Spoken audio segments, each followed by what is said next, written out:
Y ahora tiene la palabra Eduardo Oviedo para Muchas explicar el gracias. papel. No sé si me escuchan bien. Muchas gracias. ¿Se escucha? Entiendo que me escuchan bien, ¿verdad? Sí, Perfecto. Bueno, mi nombre es Eduardo Daniel Oviedo. Soy profesor de la Universidad Nacional de Rosario.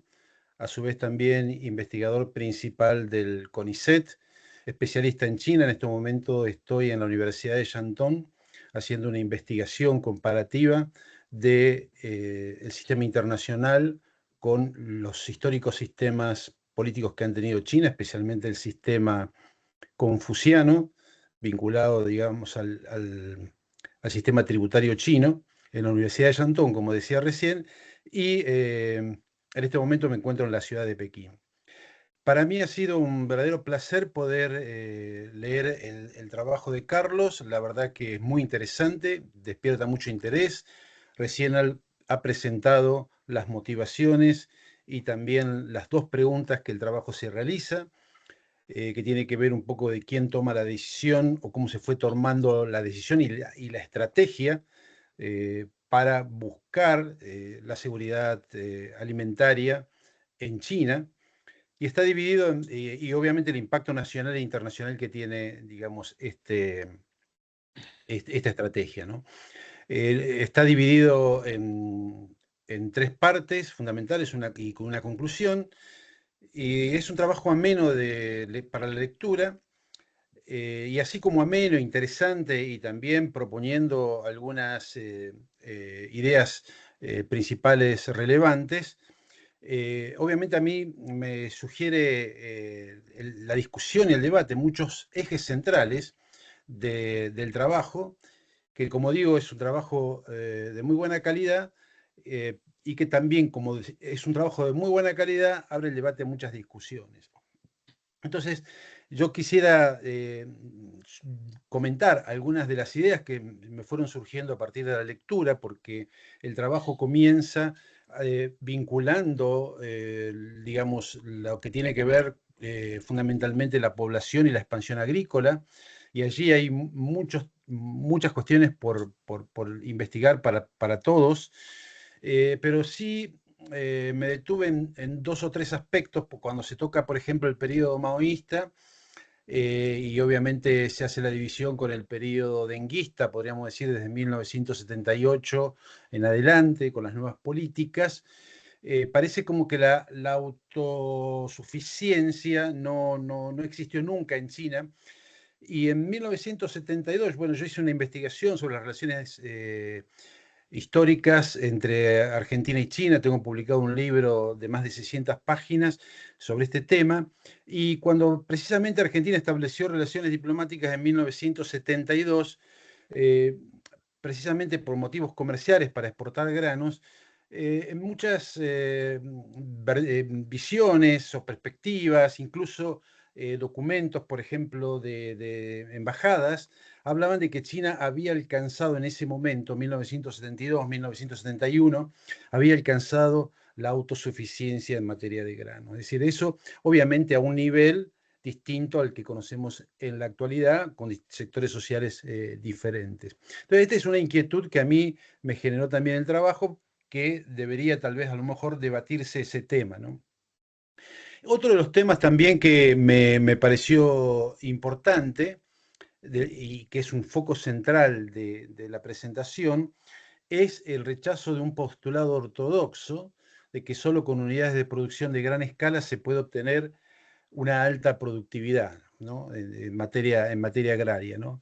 Aquí lo que plantea Carlos es que China ha logrado hacer progresar la agricultura nacional manteniendo un sistema de pequeñas explotaciones familiares que aún hoy emplean a cientos de millones de campesinos. Obviamente que yo acá haría una pregunta, es decir, si esto es así, si esto es desde un aspecto nominal, y si en la práctica es totalmente diferente. China siempre tiene dos movimientos, uno formal y uno, podríamos decir, empírico, ¿no? Y el sistema de contrata, es decir, aquellos sistemas en los cuales se estableció después de 1978, obviamente el Estado compraba la producción, parte de la producción a un determinado precio y los excedentes, digamos, el campesino lo podía vender al mercado de manera privada, ¿no? Entonces esto generó una expansión importante, pero también en China hubo una migración a las grandes ciudades. ¿Por qué? Porque cada familia tenía un mu. Un mu prácticamente es una unidad de superficie que representa casi 2/3 de una hectárea, de una hectárea. Entonces, las tierras eran muy chicas, eran minifundios, y muchas de esas personas que emigraron hacia las ciudades, evidentemente, no querían participar del campo porque no tenían beneficios. Pero esos mu, obviamente, fueron concentrándose. Y ahí está lo que yo planteo, en que habría que ver si desde el punto de vista real la tierra no está concentrada en China por algunas corporaciones, por algunas, digamos, algunos que van comprando esos mu a distintas familias o los arriendan, mejor dicho, no oficialmente, de gente que a lo mejor se ha trasladado ya incluso hacia las ciudades, ¿no? Así que ese es un tema, me parece importante. Después, otro aspecto también de la tesis que me llamó la atención y que también lo quería consultar, es que es como que la perspectiva norte-sur en la elaboración de normas bilaterales sobre el comercio agrícola ha ido perdiendo peso por el incremento del comercio agrícola sur-sur, ¿no? Esto puede ser real o no, depende de dónde pongamos China. El autor, Carlos, pone a China dentro de los países del sur, ¿no? Y obviamente eso nos va a dar un peso mayor del sur en los intercambios agrícolas, ¿no? La pregunta es si China es un país del sur, siendo la segunda economía del mundo. El criterio tomado por Carlos es el apropiado porque habla del Producto Bruto Per cápita, pero en realidad, si tomamos ese Producto Bruto Per cápita, así como China muchas veces no es una potencia desarrollada, Argentina termina siendo, por la escasa población, un país de un alto desarrollo que no lo tiene, ¿no? Otros aspectos también importantes que me parecieron en el debate cuando se habla de la tecnología, ¿no? Es decir, que se plantea que hay una falta de acceso de los productores chinos de soja a la tecnología de semillas, ¿no? Y ahí yo también quería preguntar por qué China, obviamente en esa puja que tiene con Estados Unidos, ha logrado, digamos, aprobar el Ministerio de Agricultura china desde hace casi casi 10 años, distintos eventos transgénicos y no transgénicos, y por lo tanto llama la atención de que esa tecnología no esté incorporada, digamos, en el propio territorio, ¿no?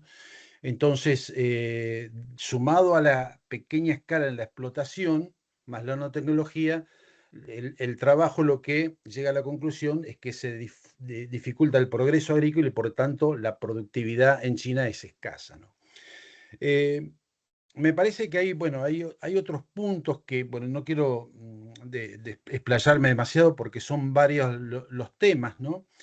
Pero también hay uno que también me resultó interesante, que es que se menciona que la productividad de los factores agrícolas se desaceleró debido a las políticas gubernamentales distorsionadas y al limitado contenido de capital, ¿no?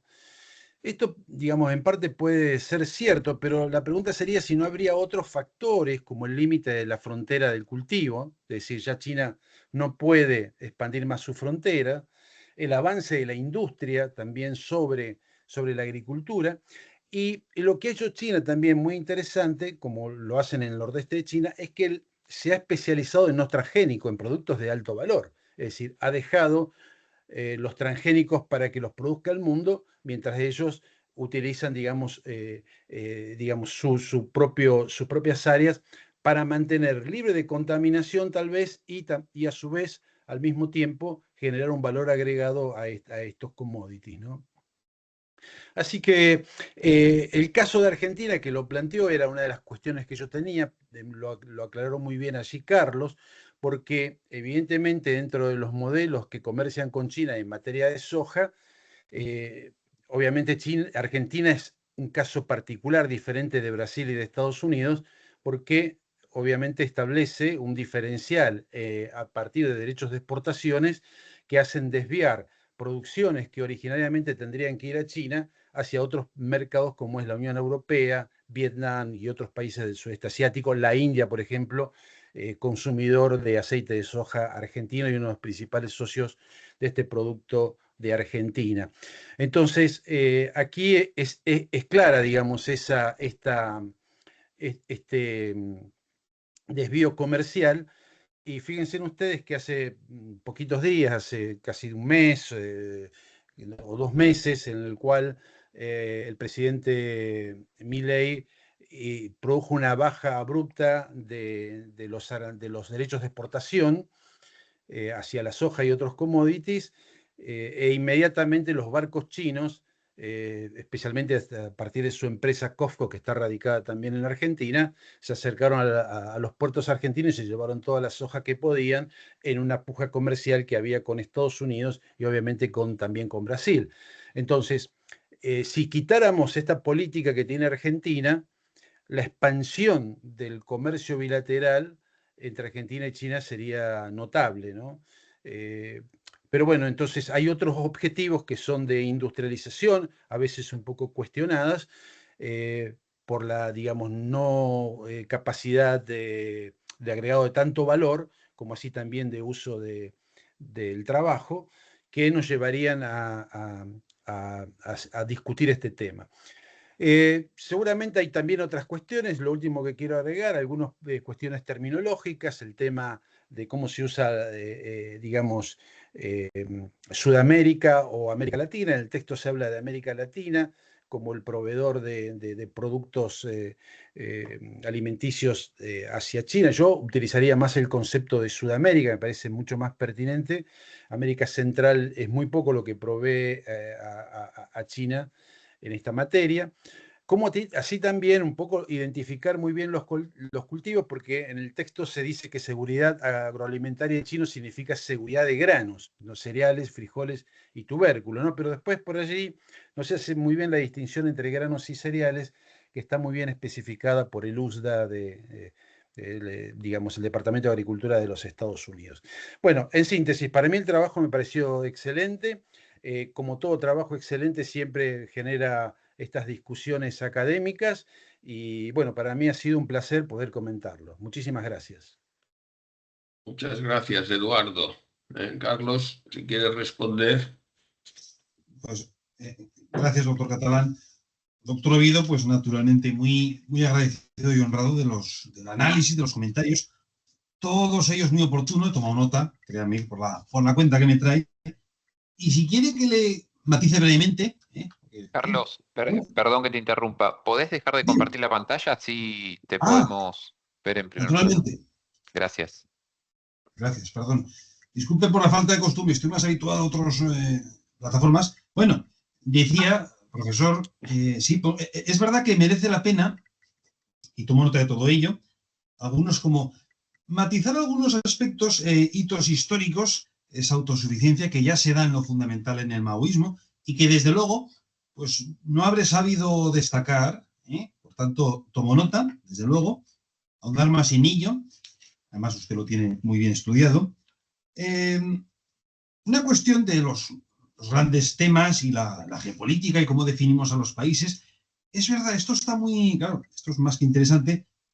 Cuando yo hablo de China, y claro, si a veces pues simplifico y hablamos de China como país en desarrollo, lo es técnicamente, como saben ustedes mejor que yo, sí, por renta per cápita, desde luego, país en desarrollo, potencia emergente, pero es potencia hegemónica por cuanto no ya el volumen, sino la calidad y desde luego el valor de sus exportaciones y producción hacen que, por ejemplo, y esto lo he visto especialmente con Brasil, con Argentina no tanto porque cuando he analizado el comercio de soja, luego he profundizado en Brasil porque al tener una importancia mayor en los últimos años, he comparado y he visto, por ejemplo, bueno, cosa que también pasa con tantos países, que el 90% de todo lo que le exporta China a Brasil es tecnología de medio y alto valor. Por el contrario, el 90% de todo lo que le exporta Brasil a China son productos primarios.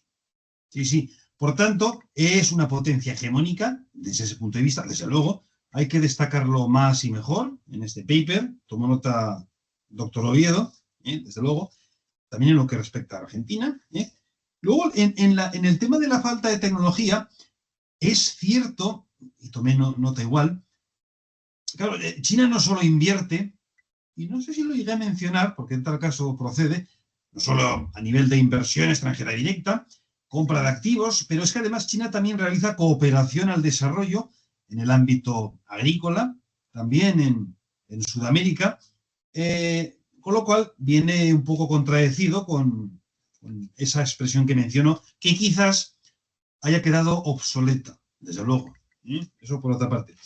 Las menciones que hay que mejorar también, como la que, ojo con la distinción, como bien decía usted, con granos, cereales, también con los términos de la región, los países hermanos, que efectivamente, claro, para el aprovisionamiento de soja y también carne, otros rubros, efectivamente Sudamérica, porque México con China tiene un enorme déficit comercial, porque México es país industrial y exportador dentro de sus capacidades y el papel de Estados Unidos, pero es muy distinto de Brasil y Argentina en ese sentido, efectivamente.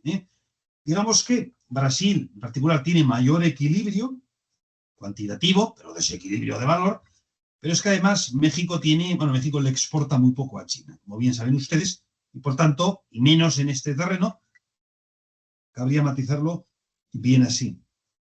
El tema de la frontera, esto lo menciona siempre mucho la profesora Trápaga de la UNAM y el doctor Dussel, a quienes conocemos bien, y merecería la pena, efectivamente, ya que se habla de esas limitaciones, mencionar, yo creo que en algún momento lo menciono, pero es verdad, brevemente y de pasada.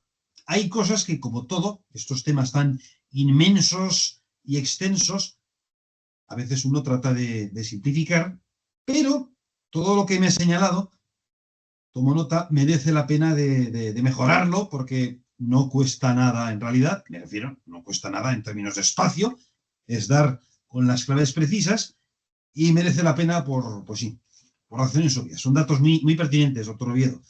Tome nota de todo. Le agradezco de nuevo.